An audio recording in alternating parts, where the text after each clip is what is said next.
Good evening, everyone. It's Gordon Causey, as always, coming live on this. It is now Sunday night, 10:59 p.m. on the 10th, Sunday, the 10th of December. And as always, look who's here. Come up here. Come here. Come up. Come up. All right. Shake, shake. Good. Lay down. Speak. There we go. There you go. And I see I have someone watching. I'll make sure that the live chat is on. Live chat is on if anyone wants to talk, anyone wants to comment. You can comment down below, or in the live chat, I'll see it and I can respond. I do enjoy interaction. As always, the usual standard preamble about likes and subscriptions, always appreciated. And I'm going to be talking tonight about this notion of Jewish people, of Israelites, of being God's chosen people. But before I do, in my last video, I started out with a joke, my favorite Jewish joke. I'm going to tell another. And because I think when you're dealing with a heavy topic, having a little humor to start things off it's usually a pretty good thing.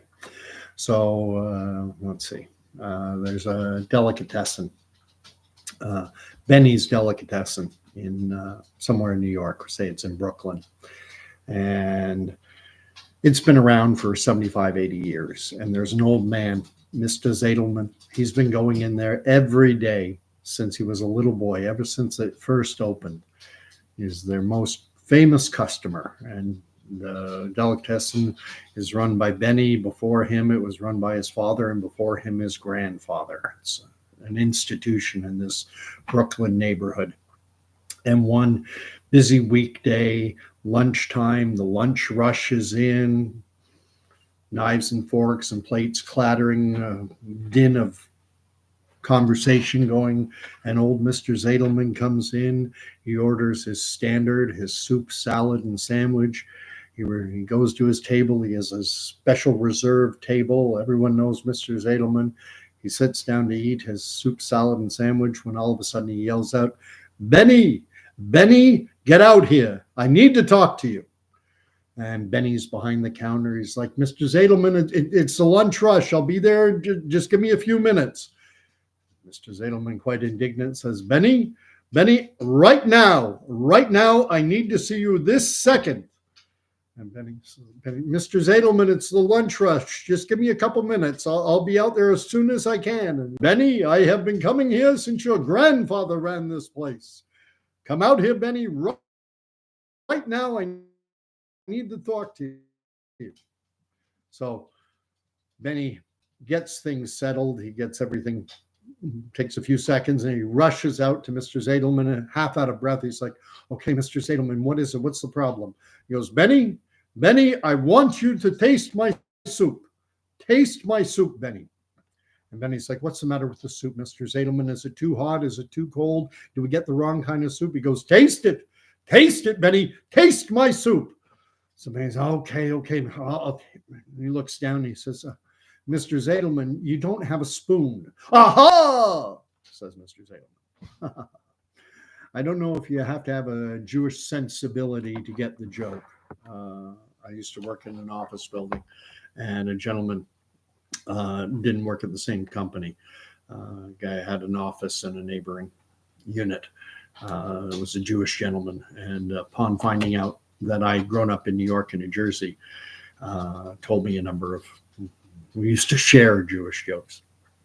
And I'm going to get out my disclaimer, or rather, bias. People talk about bias. And just full disclosure, as I mentioned in my last, I think it was my last video, I'm not Jewish. I grew up in New York and New Jersey for about 9 years. When I was 6 months old, our family moved from Canada to New York City, and then later made our way to New Jersey. I went through kindergarten, grades 1, 2, 3, and some 4 in New Jersey. And I can do a decent New York. I grew up down in New Jersey, so I learned to talk down there. And you know, I can do accents pretty good, not bad. I think I do a fairly decent Jewish New York accent. I can also do Scottish. That's on my mother's side of the family. Don't you say that to me? And Irish, Faith and Megara, Dublin. I think my accent, when I affect my Irish accent, that I'm centering in on Dublin and other parts of the UK, you know, London, British, very proper. I'll go up to Liverpool at the where you have to go up at the end of every sentence. John, Paul, George, and Ringo, the Beatles, and the Russian. The Russian is one of my favorite accents. It's great accent to do, because in Russian you must pronounce every syllable. Is very good. I like Russian accent. It's much like Eastern Europe. And then if I want to do German accent, I just some things like this. Lots of S, French Canadian, you know. Lived in Quebec for 2011, 2015. So if you want me to talk with a French accent from Quebec, there is no problem. Newfoundland, Lord Thunder and Jesus, I can do a Newfoundland accent like I'm falling off the log. I can do lots of different accents, Italian, French from France, but I'm digressing. Wanted to talk tonight about this notion of Jews, of Israelites, of them being a chosen people, and Scripture. The Bible makes reference to Jews as God's chosen. If you read Paul, even in the New Testament, Paul referred in chapter 11 of his in the book of Romans. Paul refers to the Jews as being elect, which is a term that should be very familiar to those of a Calvinistic bent, John Calvin. And it's something, I see it as something of a two-edged sword. It cuts two ways. It brings with it blessings and it brings with it curses. And the blessing I touched on in my last video, and it's this idea, you talk about giving a child, especially a child from a young age, to be told that you are chosen, that you are part of a chosen people, that God has his hand upon your shoulder. I view that as being a recipe for ensuring that a child grows up to live their best life, or as close to their best life as is possible, because it eliminates so much of, it just builds a person up and makes them feel special. And when we look at, a lot of people will use, and this is where the two-edged sword comes in, I think hearing that message from a very early age is what allows children to be so successful. And we've certainly seen that in terms of success, whether it be in the entertainment field, in business, in countless endeavors, science and medicine. Jews are often at or near the top of their professions. And I think the fact that from an early age, their children are told you're a part of a chosen people, that God, you're the apple of God's eye, that brings with it an enormous benefit in ensuring that a child can go as high and as far as their heart's desire. I read a book years ago. It was a book on parenting, and it was written by a Roman Catholic who was of Italian descent. And I think he grew up in Philadelphia. It doesn't matter where he grew up. I think it was Philadelphia. And his next door neighbor was Jewish. The next door neighboring family was Jewish, and they had a child of the same age. And these two boys, one Roman Catholic, one Jewish, grew up together, and they would walk to school together. And again, the author is the Roman Catholic. And what would happen is whoever came out first would go to the other's house, knock on the door, wait while the other child got ready, and it would alternate.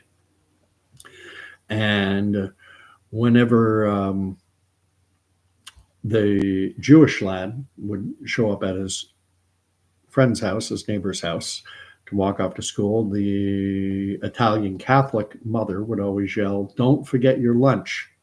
Don't forget your lunch." And that was not what the Jewish mother said. And he framed it very well in the book. I can't remember exactly, but the young Jewish kid remarked to his friend, he said, "You know, your mom always says, don't forget your lunch. But at my house, what does my mom always say?" And the Catholic said, your mom always says, don't forget your books. The Jewish kid would be told, don't forget your books. The Italian kid was told, don't forget your lunch. Jews, I mentioned again in my last video that the reason my parents, when we moved to New Jersey, that my parents chose specifically a geographic area within New Jersey that had a significantly high Jewish population, because it was their view that Jews typically are very concerned with the quality of education that their children receive. Call it positive prejudice if you want. And you have to understand a bit of the American educational system and the power and the sway that PTAs, parent-teacher associations, hold, and the community in the public school system. The community, the parents, have a lot more sway, a lot more influence on directing even things like curriculum. And so it was for that reason that my parents chose to situate us in a place called Bergen County, New Jersey. We spent 1 year living in Wyckoff. And then when we first moved there, we were renting a house. Here's an interesting little tidbit. The owner of the house, the landlord, was actually Jim Bouton. And if you're a baseball fan, you may know the name. I believe the book he authored was called Ball 4. He was a pitcher for the New York Yankees. It was toward the end of his career. And then a year after living in Wyckoff,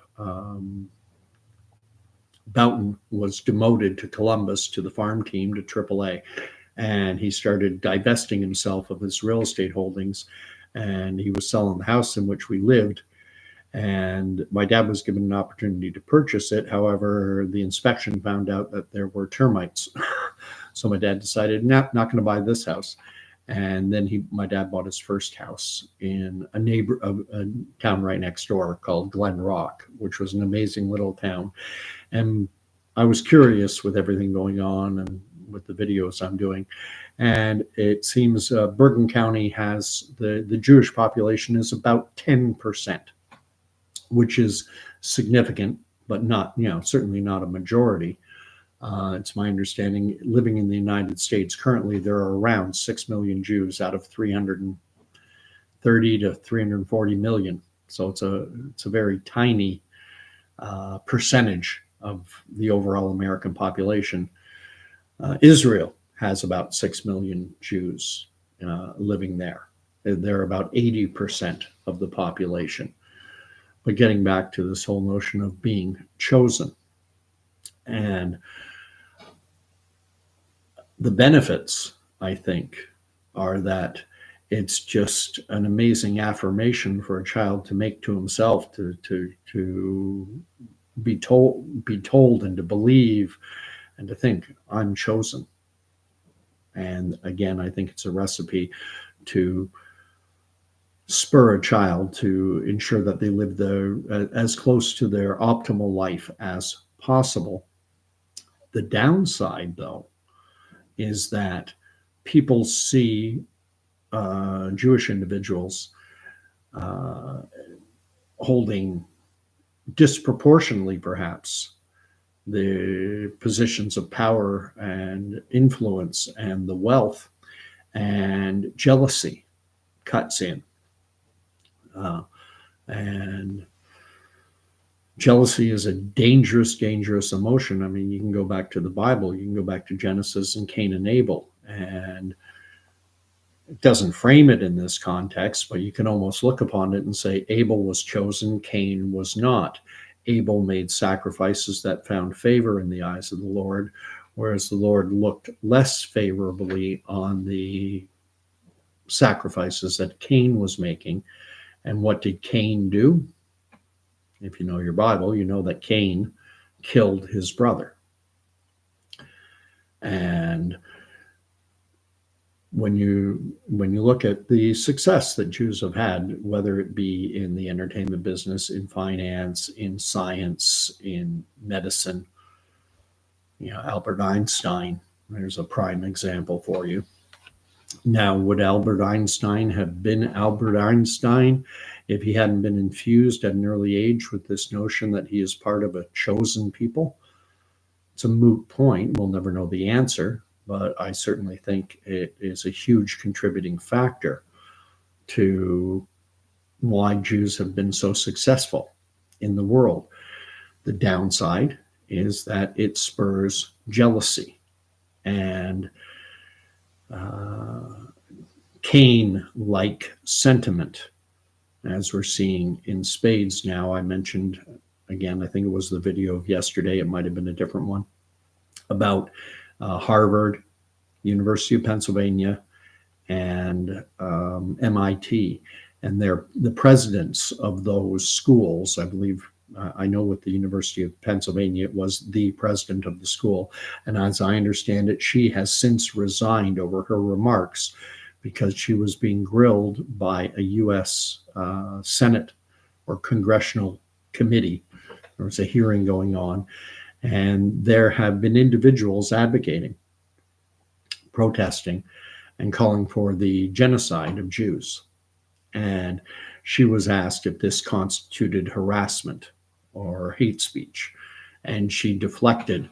All three of these individuals at University of Pennsylvania, MIT, and Harvard, all three deflected, saying things like, well, it would depend on the context, or it would depend on whether or not the speech was acted upon. I mean, it was the most disgusting display I've ever seen in my life. I might be exaggerating a bit, but it was disgusting to hear this from individuals at the most senior positions in three very prestigious U.S. colleges, universities. And as I say, I believe it's the president from the University of Pennsylvania who has rightfully resigned her position. And I know as well there have been what appear to be unqualified apologies issued by the president of MIT or Harvard, I forget which. I haven't read deeply into it. But anti-Semitism is a cancer. And I'll echo what I said in my last video, that anyone who recognizes the cancer that anti-Semitism represents, that it's incumbent upon us to speak out against it. There's another aspect to this, though, that comes out. And I was asked in my last video, someone put up in the live chat a comment asking me if I was, for my take or my reaction to what had been said by, I believe is a rap artist, Kanye West. And as I said in that video, at that time, I was not familiar with anything said by Kanye West. But I did a search. I didn't do an exhaustive read up on it. But it appears that what she was referring to, or he, the individual making the comments, what was being referred to was a interview that took place between Kanye West and Tucker Carlson. And from my understanding, it appears that Kanye West was espousing a bit of a convoluted theory that holds that it is Africans, Black Africans, who are the lost 10 tribes of Israel, and that it is actually Black Africans, African American, could include African Americans, are actually God's chosen. And I actually know an individual. I've had him over to my house. Wonderful guy, John. He's Black, and he holds to this notion that Blacks are the actual Israel. I mean, it requires a bit of knowledge about scripture. And I don't claim to be an expert on all things biblical. I have read the entire Bible. I'm in it every day, but it's 66 books. It's a mammoth book. I mean, it's a mammoth group of books. And so to profess that I know everything, nowhere close.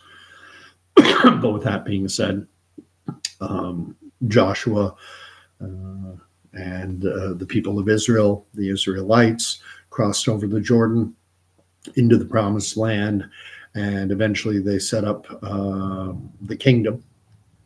And there were 12 tribes. Another word might be clans. I think that would be a reasonable word to use.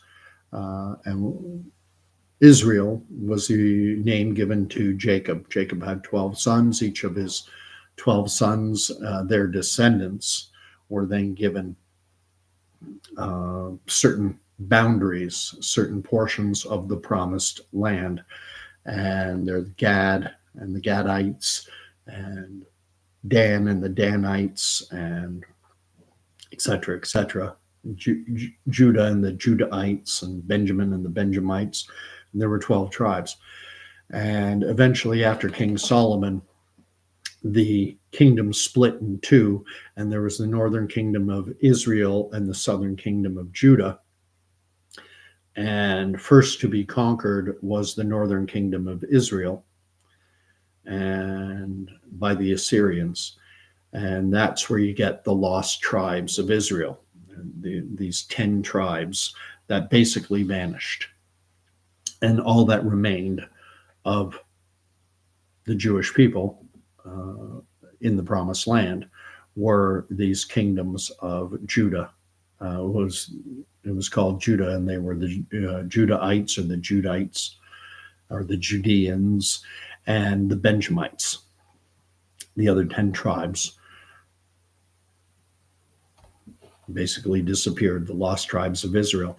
And there are African Americans, Blacks, and maybe Africans as well, but I think it's more prominent in the United States, where they claim that it's actually African Americans, Black Americans, are the ones espousing this theory that we are the lost 10 tribes. And I've heard it said that, I don't know when exactly, I think it was the 60s or 70s when this idea started to be promoted. And from what I've read and from what I've heard, this explains at least some of the animosity that has existed between the Jewish and Black communities. I do know that the Black church in the United States, that given the history of the United States vis-a-vis slavery, that the Black church, like Black Baptist churches, Martin Luther King Jr. was a Baptist ordained minister, PhD, Dr. Martin Luther King. He and the Black Southern churches really latched onto the Old Testament stories and the deliverance of Israel from bondage in Egypt, given their history, hundreds of years of the slave trade. And so that whole idea of you've usurped us, you took our place, you stole from us that which is rightfully ours. That's taking it from this perspective of a Black individual who believes that they are part of the lost 10 tribes. Then again, and I've spoken about this, but not for a while, you have this whole notion of supersessionism, replacement theology, and that's a proper name for it, replacement theology. There's nothing wrong with calling it that, because if you look up the definition of what supersessionist theology means, it means that the church replaced the people of Israel, as God's chosen. It's not the Jews anymore. Now it's us. And something that Paul categorically refutes in his letters. The power of salvation is for the Jew first, and then the Greek. But the Jew is first, because, as it says in chapter 11, the Jews are elect for the sake of their forefathers. And that's right out of Paul, right out of the New Testament, after Jesus went to the cross, after his death and resurrection. Paul is still saying that Israel and the Jewish people are elect, that they are still God's chosen people. And then you get into the whole notion of the land of Israel, what some refer to as Palestine.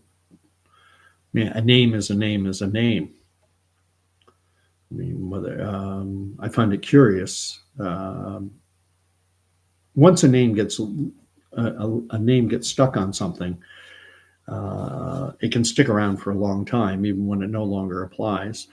A good example might be Mumbai. Mumbai, during British times, until only just very recently, when India has begun to assert trying to distance itself from the period of the Raj, when it was being ruled by the British, Bombay the name has been changed to Mumbai.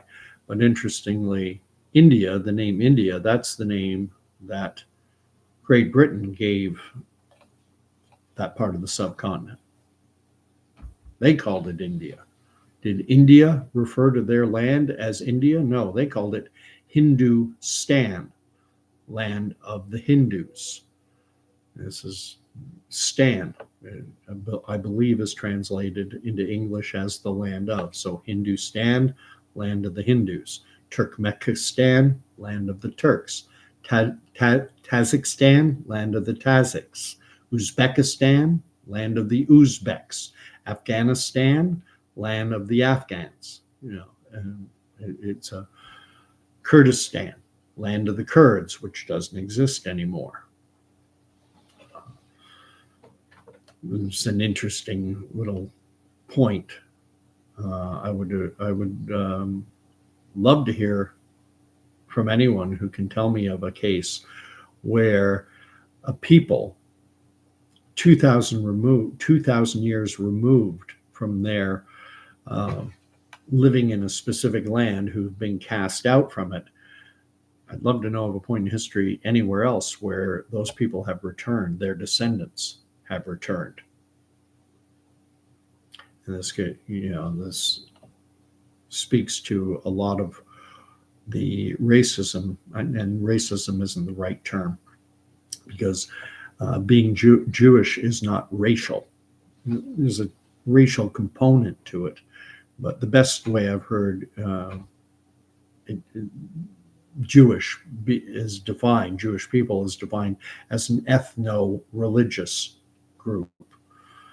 And this notion, and we've all heard it, or most will have heard it, that they'll say that the Jews of today, especially these Ashkenazi Jews, is what you'll hear, European, especially Eastern European Jews, that because they're white, they have no connection to the land of Israel. They've actually done genetic studies on Ashkenazi Jews, and what they have found, and similar to other populations, like even Native North American populations, they found that there is a certain number of women, 2 or 3 or 4 women, who basically are the eaves of the entire North American and maybe even South American native population. Well, in with Ashkenazi Jews, what they found is that there are 4 women, Italian women, who were the progenitors of the Ashkenazi people. And what happened after the Babylonians and Assyrians had conquered, and then the Romans came in, and then you have the diaspora, where Jews are scattered all over. Some of them sent into Rome as slaves, and it appears that the Jewish population remained in Italy for centuries, for 300-400 years, and then made their way north and into Europe, into parts of Germany.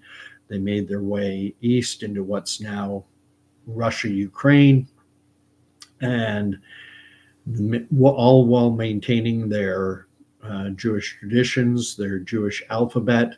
The language changed. You got this new language called Yiddish, which took on Germanic words but married with Hebrew.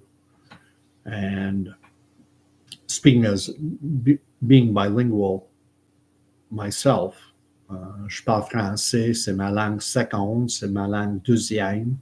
Mais je débrouille très bien, je suis bien capable de fonctionner dans un milieu francophone. Si je visite un pays comme la France, il faut que je change mon accent un petit peu. Il faut que je utilise plus de mes lèvres quand je prononce des mots.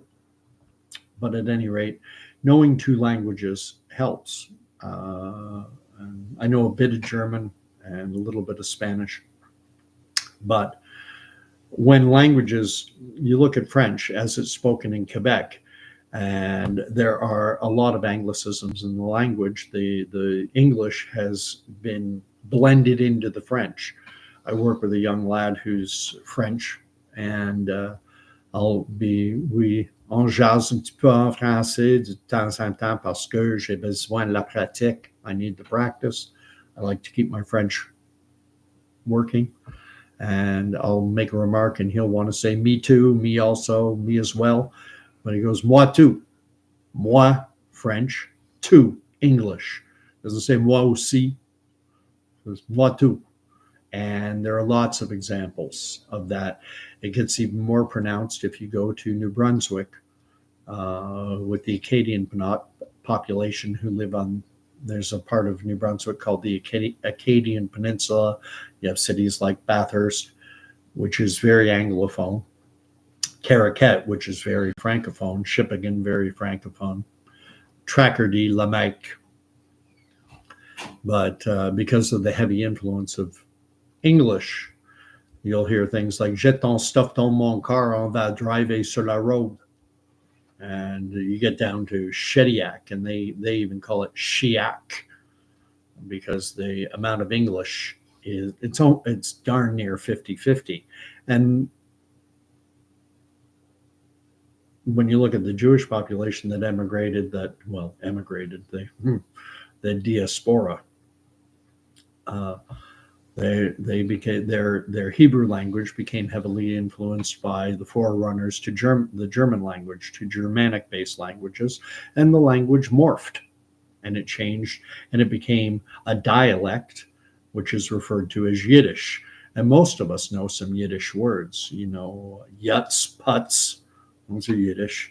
Meshugana, you're nuts. These are Yiddish words. Know a few more, but this whole notion that the Ashkenazi Jews are not Jewish is a very racist way of looking at things, because being Jewish is about more than just racial. It's faith, it's language, it's traditions, it's culture, and this is the amazing thing, that over a 2,000-year period, that Jewish people maintained their Jewish identity. and were able in 1948 to reestablish their ancestral homeland as a modern nation state, the nation that we now call Israel. And so getting back, and I'll wrap it up by, this whole notion of being a chosen people is a two-edged sword. It spurs jealousy. It spurs people to have, it's a benefit in that it'll help a child growing up in that type of culture to aspire and live their best possible life, or darn close. But at the same time, I mean, human beings, we're so capable, but we're our own worst enemies a lot of the time. And imagine if you're not Jewish, like me, to tell your kid you're chosen. God has his hand upon your shoulder. And you read so many of the stories in the Old Testament, Genesis, and Abraham being told by God to leave the land of the Chaldeans, to go out from the city of Ur, go away from your kindred, your family, your friends, and into the land that I will show you. I've heard Jordan Peterson in his biblical series of lectures on the Old Testament, on Genesis, talking about how, listening to that inner voice that tells you what you're going to do. And I think it's a common experience for a lot of people who feel that, if only. Another example Peterson gives is of Moses. Moses turns off the path. Moses is in his normal life doing what he always does. He's a herder of sheep in Midian, his father-in-law Jethro. He's just doing his normal routine, just sticking to his normal path.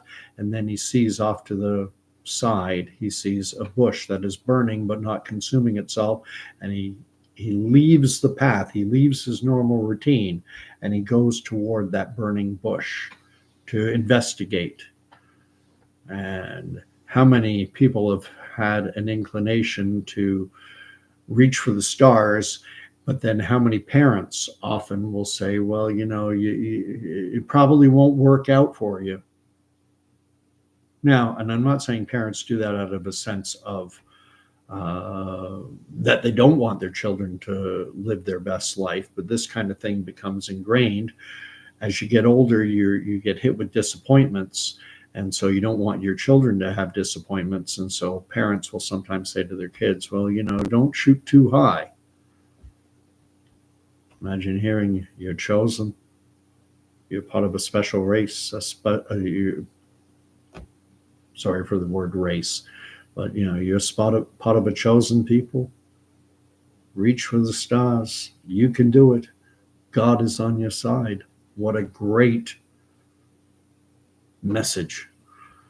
Unfortunately, I do see a negative aspect that it can do to the child, in that it can lead to arrogance. It can lead to, pardon the expression, but my shit don't stink. And that can likewise lead to hatred. That can lead to jealousy. And I think if you read the Bible, you'll know that God calls, even among his chosen people, humility, to humble themselves, not to exalt themselves, but human nature is human nature.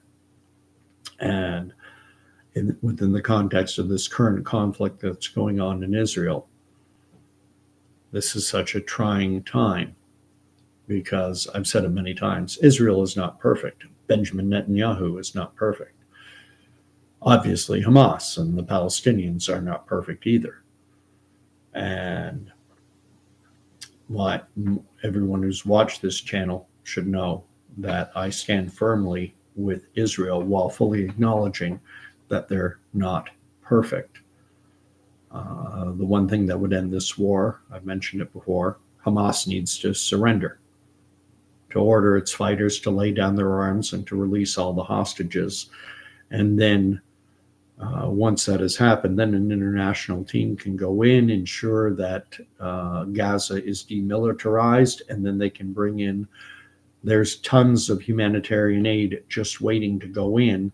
All that needs to happen, the only thing preventing it from happening, is Hamas laying down their arms and surrendering.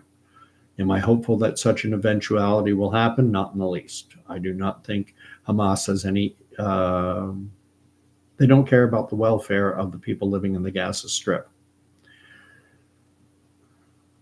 They're cannon fodder. They're to be made martyrs so that they can be, the images and the videos and everything can be used as propaganda to wipe Israel off the map, to drive the people of Israel, the Jewish population, into the sea, and to replace Israel with an Islamic Palestinian state from the river, the Jordan, to the sea, the Mediterranean.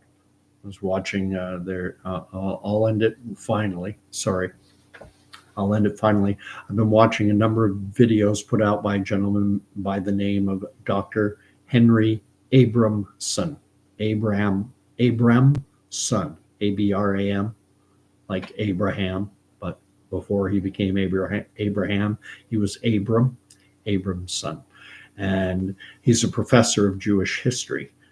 And he just did a video within the last day in which it turns out that most young people love this slogan, from the river to the sea, Palestine will be free, but they don't know what river or what sea is being referenced.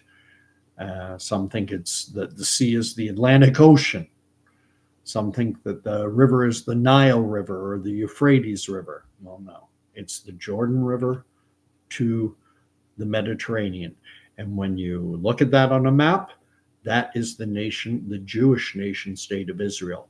They want it wiped out, and they want it replaced with an Islamic Palestinian state.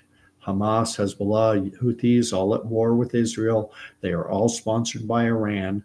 And I'll invite you, if you want to get a notion of what an Islamic Palestinian state would look like, look at Iran and ask yourself, is this a beacon of freedom and a bastion of human rights, where women in Iran are not allowed to leave their house unescorted? They have to always go, if a woman wants to leave the house, she has to go with a male family member, and she has to have her face covered.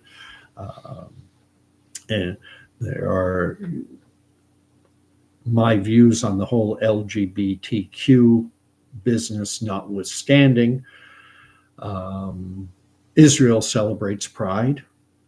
When's the last time you heard of a Pride celebration in Baghdad or in Islamabad or in any Muslim country? Yemen, in Riyadh, Saudi Arabia. When's the last time you heard of a Pride celebration in an Islamic country? And yet they have them in Israel. I personally, my own views on the whole LGBTQ business aside, I would never advocate what Islamic Sharia law proposes. So I'll leave it there. God bless. Thank you for watching. As always, if you hit the bell, I see someone has already given me a thumbs up. Thank you. If you want to subscribe, you're most welcome to. Comments are welcome, especially if anyone has any suggestions, any constructive criticism. If there's any particular topic you think that I should cover, I do read all the comments. And for the last month or two, I think I'm trying to respond to them all. 2 videos. There's a video that has 2 comments that are just free Palestine, which I haven't deleted because I'm something of a free speech absolutist. But it'd be nice to have a little discussion on what exactly is a free Palestine. Sounds good. You know, freedom sounds good. But anyway, I'm rambling. God bless. And I'll do another one, probably in a night or two. We'll see. Talk to you soon. God bless.